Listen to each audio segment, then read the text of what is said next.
Just being by a pool is enough to inspire me to start planning a solo vacay. And if you're anything like me, you're probably a few Google searches away from your next solo trip as well. But before you start packing, I have a few tips I want to share to help make your first or your next solo vacay a smooth one. And your captain has turned off the fasten seatbelt sign. Feel free to move around the cabin.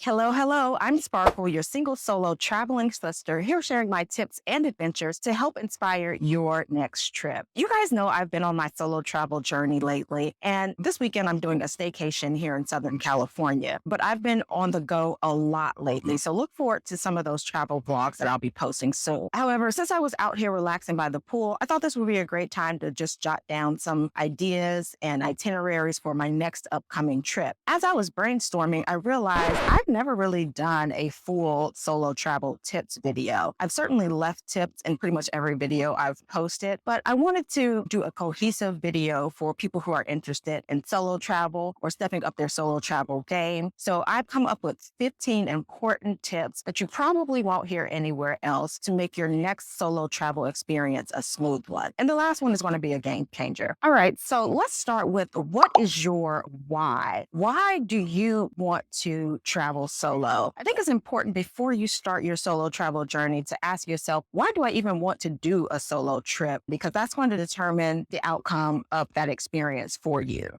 Everybody has their own reasons for embarking on their solo travel journey. Do you feel like you have something to prove to somebody? Do you literally not have anybody else to travel with? Or is it something intentional that you're doing to evolve and experience a different part of yourself and grow and learn to trust yourself a bit more? I noticed that a lot of people will do solo trips just to, one, distract themselves or busy themselves, or even just to have something to post on their timeline on social media. Usually when these are your motivations behind your solo travel trip, your trip turns out to be not that great. However, if you have intentionally started a path, a journey of self-discovery, and traveling solo is the next step in that journey, that is to me a more genuine and inspirational why. So as you're starting this journey, ask yourself, what is my why? Why do I want this? Why do I feel like I need to experience this? And what do I plan to get out of this experience? Next, let's talk about a major area of concern for most solo travelers.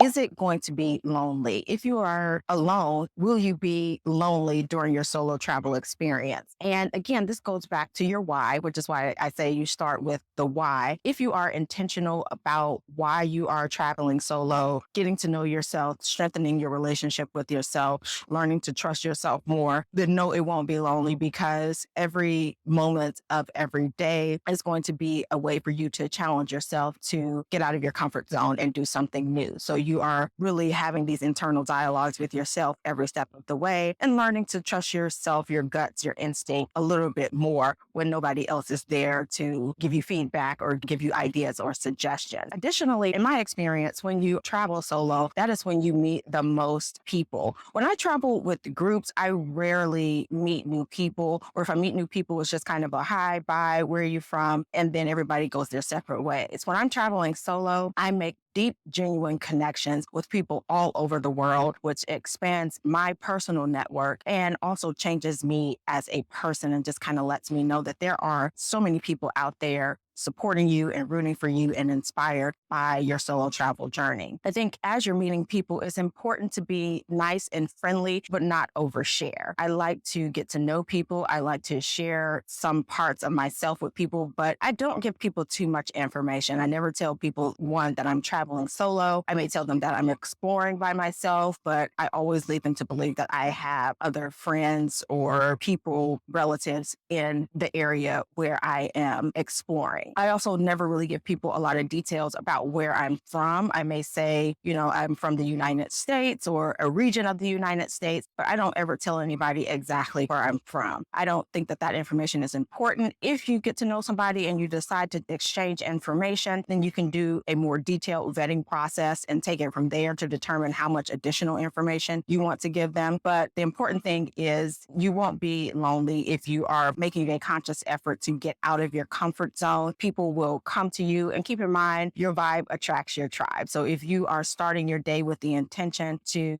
meet new people, to try new things, and keep an open mind, people will gravitate towards you. If you have a repelling energy and you just look like you don't want to be in these certain places, then people will probably keep their distance. So just again, keep in mind your energy, your aura as you are going throughout the day. And again, this is a lot easier to do when you are solo as opposed to with a group, because when you're with the group, in my experience, you tend to vibe with the group. So if everybody in the group is annoyed and irritated and cranky and tired, then that energy is going to rub off on you. I think it's also important to note as you are traveling solo that an important part of this journey is to be by yourself for a significant period of time. A lot of times I see online on social media that people will travel solo, and as soon as they get to a destination, they'll hop on these apps, on these different meetup apps to swipe until they meet somebody, and then go to the bar and meet up with that person and like kind of cling to that person for the duration of the trip. I think that defeats the purpose of a solo travel experience. You want to have a significant amount of time solo, but also keep an open mind to meeting new people. Next, it's important as a new solo traveler to start small. You don't have to take these huge leaps. When you are researching or on YouTube looking at these solo travel videos, some of them seem so extreme. People are packing up their whole lives. They're moving across the world. I'm here to tell you, you do not have to take that drastic of a leap on your first solo travel experience. Start small. I think I said in an earlier video, start by doing just solo weekends where you explore whatever is in your general vicinity solo, going to dinner by yourself, going to see a show by yourself, wandering through a farmer's market or a shopping area by yourself. And if you feel completely comfortable, if the time is passing quickly for you and you feel entertained and you feel like you can wander off here and there and just get lost in your own thought, then you're on the right path. If these simple things make you uncomfortable, jumping on a plane and going away for several days or a week at a time is going to be even more uncomfortable. So start small. Then once you get to the step of actually planning a trip, if it's your first time, I always encourage that you go to a destination that's a heavily popular tourist population, because these places will cater to people who are lost and confused and don't know north from south or east from west. They're a little more gentle and accommodating to travelers, especially solo travelers, than places that don't see a lot of tourists. Additionally, to reduce even more confusion and skepticism, I would suggest that you start at a destination where English is the primary language, or most people speak English, because there will be moments of confusion. You will find information online that turns out not to be accurate, and you will need to ask somebody who is a lot more familiar with that destination than you are. And that becomes a lot easier if you know that there isn't a huge language barrier. Next, like I always say, do your own research. I cannot stress this enough. I do a ton of research before each trip, whether it's a solo trip or a group trip, just because I like to have a broadest possible understanding of the destination, the culture, the expectations of the area that I'm visiting. Additionally, you want to be familiar with the layout. So what I like to do is I like to screenshot or download one of those super touristy maps that have highlighted all of the tourist destinations in a various area, just to get a general sense of the layout. These maps aren't great for actual directions, but just to give myself a visual of, okay, the Colosseum is over here, which means Trevi Fountain is this way. If I'm trying to get to the Vatican, I have to go up this way, just to give myself a visual idea of where everything in this city or town or wherever I'm visiting is. If that's not available, I'll just do like a general sketch based off of Google Maps. And speaking of Google Maps, I think it's important that you download Google Maps offline. If you don't know how to do that, I posted a little short to walk you through how that works. It's very important because when you're traveling internationally, you may not always have cellular connection and you may not always have Wi-Fi, which means your GPS may not always work. If you've downloaded that map offline, you can still get directions in that area that you've downloaded. So make sure you check out that short. I've linked it in the description box below. I also like to suggest that you create a bucket list for your destination. This is important because this gives you a checklist of things that you want to do. If you're trying to get out of your comfort zone, you will probably want to default to just staying in your room or staying at the resort or staying at your hotel or just doing everything around a general area just so you won't get lost or overwhelmed. But if you create a bucket list, things you want to do, I like to put down 1 to 2 things per day and also keep a lot of flexibility. The bucket list will encourage you to do more things and remain active. If you don't have things written down, sometimes you can waste a whole day just trying to figure out what you want to do. And you don't want to waste time when you're traveling solo. You want to make the most of it. Also, having a list of things you want to do or see or experience, whether it's food or seeing certain sites, it also helps you to learn and understand an area a bit more as well. As you're coming up with your itinerary, your bucket list of the things you want to do, it's important that you share your plans with somebody. It doesn't matter who that person is. This doesn't have to be somebody that you're the closest with in the world. It would help if it's somebody that you're close with, that you can trust, that you can call in a time of need. But if you don't feel like you have that type of relationship with anybody, make sure you share your itinerary with somebody, whether it's a coworker or whether it's a family member, whatever the case is. What I do as a solo traveler, I have a pretty big family, so I just put all of my information into an email and email it to everybody. It usually includes my flight plans, my departure and arrival, the hotel I'm staying, address to the hotel, my room number if I have it, as well as if I've already created that list of things I want to do on day to day, I'll include that as well. And if I'm being spontaneous or doing anything in the moment, I'll just hop on WhatsApp or message someone to let them know, hey, I'm going to be in this area, if it's outside of the general area that I've already shared. I also try to post content pretty regularly when I am on a solo vacation, just to leave a little bit in case something happens. So most of my friends and family know if I've gone ghost for 24 or 48 hours without posting anything, that should raise some flags. So that's just another one of my strategies, but a lot of people don't like to post a lot when they're on vacation. So whatever works for you, just make sure you are communicating or staying tethered or in contact with somebody that you trust, that is going to look out for you and have your back while you're traveling. Traveling solo does not mean that you have to completely cut off communication with everyone.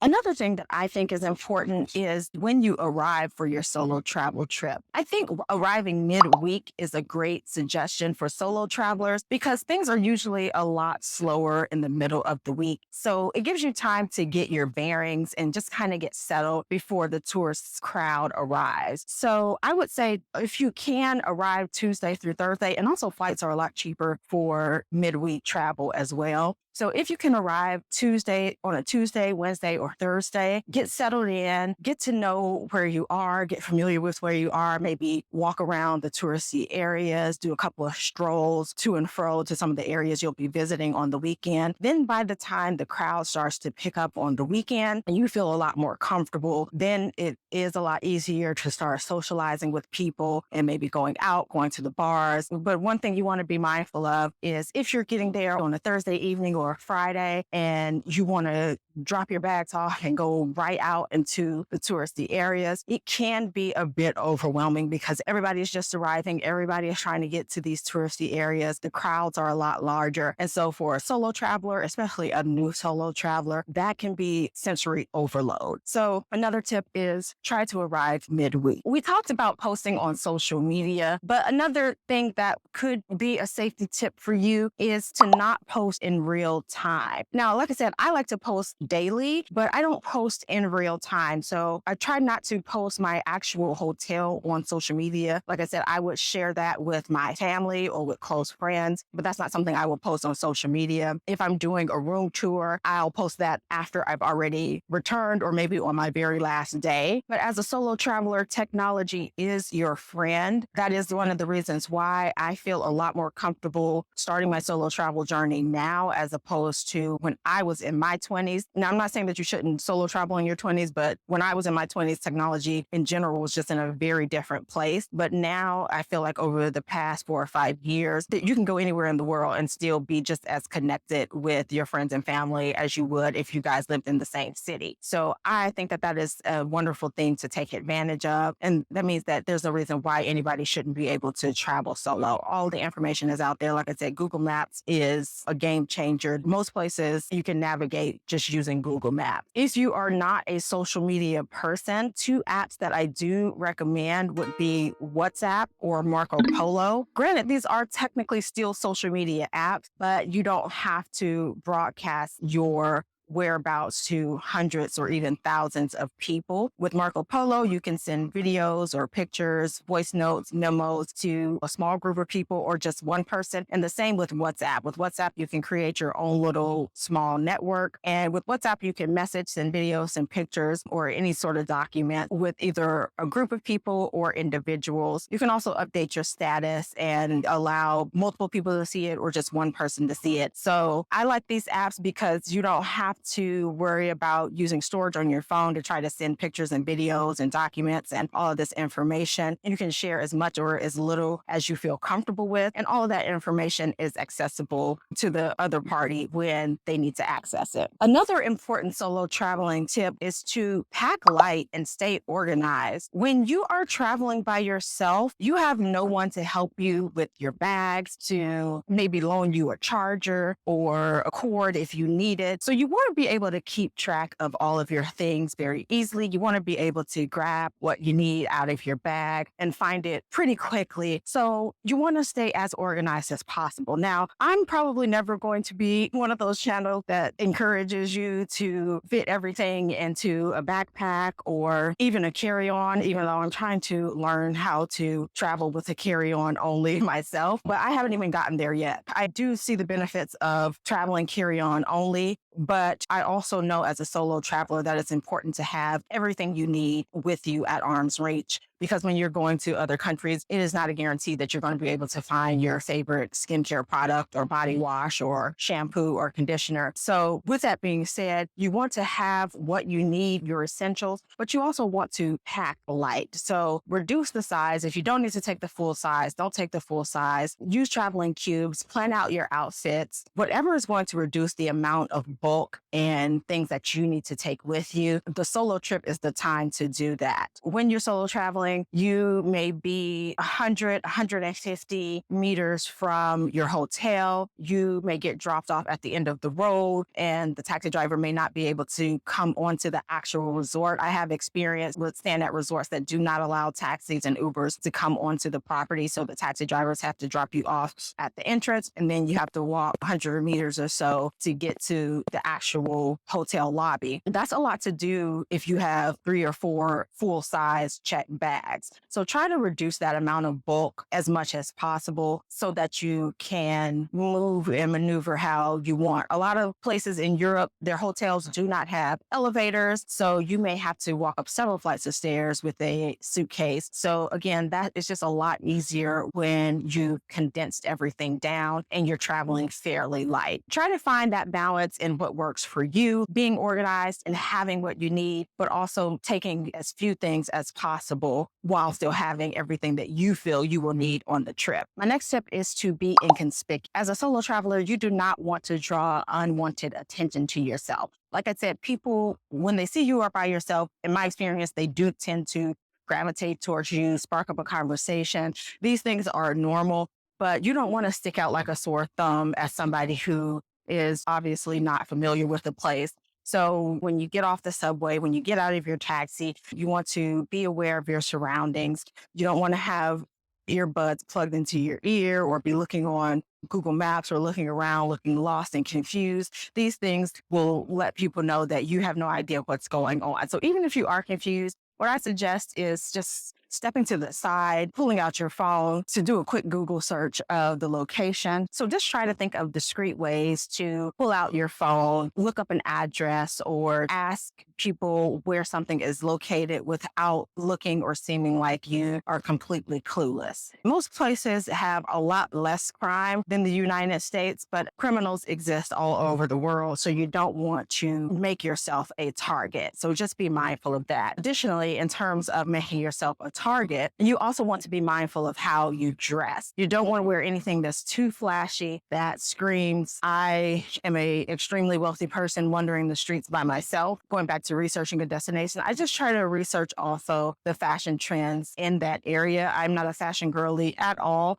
and comfort is the utmost important for me when I am traveling. But again, to avoid sticking out like a sore thumb, I try to research what are the fashion trends of that area and try to find the balance between what I'm comfortable wearing and what's going to not make me look like a confused American tourist in these destinations. A lot of places don't wear leggings. Athleisure is not as big or popular in some of these other international destinations as it is here in the United States. So these are just some of the things to be mindful of. And of course, the logo mania. When you're traveling solo, that's probably not the best time to bring your Louis or Gucci or Fendi, Prada, logo mania items and wear them on the streets. This just reminds me of that scene in Coming to America, where as soon as they got to their destination, they got robbed. Now, granted, that was a scripted movie, but that is the reality of what happens when you come from somewhere that being flashy and displaying your wealth is normal, and then go somewhere where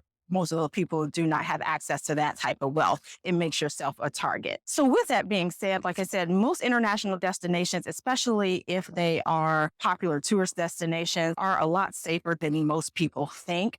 But you also, as a solo traveler, want to pay a little bit more for safety. So what I mean by that is if you get somewhere and you realize the Airbnb you booked is in a sketchier area than you intended, go ahead and pay for a hotel. If you are walking around and you realize that your destination is further away and it's down a lot of crooked back alleys with no streetlights, go ahead and pay for a taxi or an Uber. Don't put yourself in any compromising situation. Make sure as you're budgeting for your solo trip, you are padding your budget just in case you have to pay a little bit more for your security and safety. I would never go somewhere or plan a trip that's going to break the budget and then you have nothing left over. So make sure you include a little extra padding in your budget to cover these expenses. It'll give you the peace of mind, because that is one of the things that leaves a bad taste in people's mouths as a solo traveler, is that you get to these destinations and you feel a little bit more uncomfortable than you thought you would. So you end up not exploring as much as you thought you would or that you wanted to, just because you're like, I don't want to put myself in a compromising situation. So to avoid that, you want to pay a little more for safety. And that could also include hiring a tour guide or some sort of guide while you're there. A lot of very popular tourist destinations do have hire by the hour guides. So you can hire somebody to just kind of be a wingman of sorts while you're there in these destinations. And you don't have to pay them every day. Maybe just pay them for 4 hours a day for like the first day or two. And if they're charging $10 an hour, that's $80 just to have somebody there that lives in that area to show you around for a couple of hours as you get comfortable. Another important thing you want to note as a solo traveler is make the most of the daylight. Look at that. Look at the sun coming out. As a solo traveler, I don't go places for the nightlife. I have been places and I'm like, oh my goodness, it is booming at night. I'm going to have to come back with some friends so we can go out, so we can go drink, we can socialize and let our hair down. But I don't solo travel that way. When I solo travel, I'm usually really trying to get immersed in the day-to-day culture and rhythm of a destination. And I feel that I can do that easier when I'm by myself as opposed to with friends, because when I'm with friends, I'm trying to connect with them. So I like to start my day fairly early, and I am not a morning person. So I know that can be counterintuitive when you're on vacation to want to wake up early or earlier than you would. But a solo travel vacation, I don't mind getting up a little early, because it helps you to beat the crowds. It allows you to get your day started, get your bearings, get an idea of where you want to go, and get there hopefully before it gets too crowded. And then also I turn in early, so that also avoids a lot of being uncomfortable walking the streets at night or feeling like I have to watch my back because I'm usually back in my hotel or back in my Airbnb before sundown. All right, I know I'm all over the place, but I'm just trying to, the sun keeps moving. So I'm just trying to make sure you can see me and hear me. It's pretty quiet up here at the pool, but this is still a very busy area. So my next tip is normalize not having the best day every single day. Again, when we see people on vacation, it just looks like they are having the time of their life. And it makes every single vacation destination seem desirable. But the reality of it is, they're probably having some good moments, some memorable moments. And then there are probably some moments that just are pretty regular and basic. So just be aware that you may not be having the time of your life all the time on a solo trip, and that is perfectly okay. Like I said, you want to have in mind your must do, some things that you absolutely want to experience and do when you go to a certain area. And then other things, if you don't get to experience it, if it gets rained out, or if it's closed or under maintenance, under construction for that period, that is perfectly okay. You got to be open to going with the flow. And then there may be some days that you literally sleep in, go out to get something to eat. Maybe it rains the whole day. You go back to the hotel room and relax at the hotel lounge or bar. And that's just what that day is. And that is perfectly okay. One of the main things I want to emphasize if you are just starting your solo travel journey or just starting your travel journey in general is being flexible. I think a lot of times people are very closed minded when they start to travel internationally and they want everything to be basically what they're used to. And if everything has to be what you're already accustomed to, then how do you experience anything new?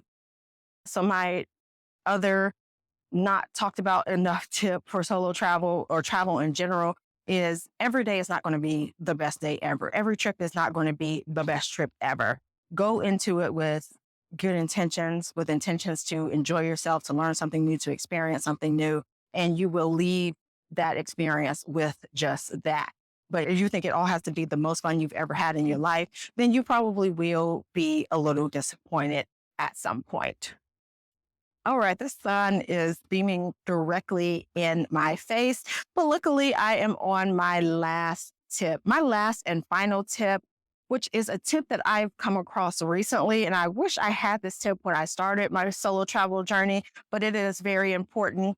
Embrace the cringe. You are going to feel so awkward, so out of place, so, oh my God, is everybody looking at me at a lot of different points throughout your solo journey. Trust me, nobody's looking at you. Nobody cares. Everybody has a thousand things on their mind that they are thinking about, and you are the last of their concerns. So enjoy yourself, let your hair down, take all the pictures, set up your tripod, prop your camera phone up, do whatever you have to do to make your trip that you invested in a memorable one, and make sure you have something to show those memories at the end of this trip. So don't think for a second, oh my God, this is so awkward. I want to record, I want to take a picture in front of this monument, but I don't want to ask anybody. Again, an important aspect of solo travel is getting out of your comfort zone. As a solo traveler, people are usually happy to take your picture. They're taking thousands of pictures. They're happy to take yours. You'd return the favor by maybe taking a picture of them and their family or their group. These are the memories that solo travel is made of. So to try to push past the awkward, uncomfortable, cringy parts of the experience to get to the sweeter aspects of solo travel. All right, so those are just a few tips that I think will help you start your solo travel journey or help you push to continue your solo travel journey. If you're liking these tips and adventures and me sharing my travel experiences, don't forget to like and subscribe. This channel has grown quicker than I did imagine. I started this channel just to share with my family and friends because I was getting a lot of questions after each trip. So I wanted to have a way to share long form videos as opposed to posting a bunch of stuff in my stories or sending everybody separate emails. So far, it's been good. And I am enjoying having one place to document my travel experience. And if you want to continue this journey with me, go ahead and subscribe. Leave me a comment below if you have any additional tips. I will probably continue to update these tips as I grow in my solo travel experience. But thank you and see you next time.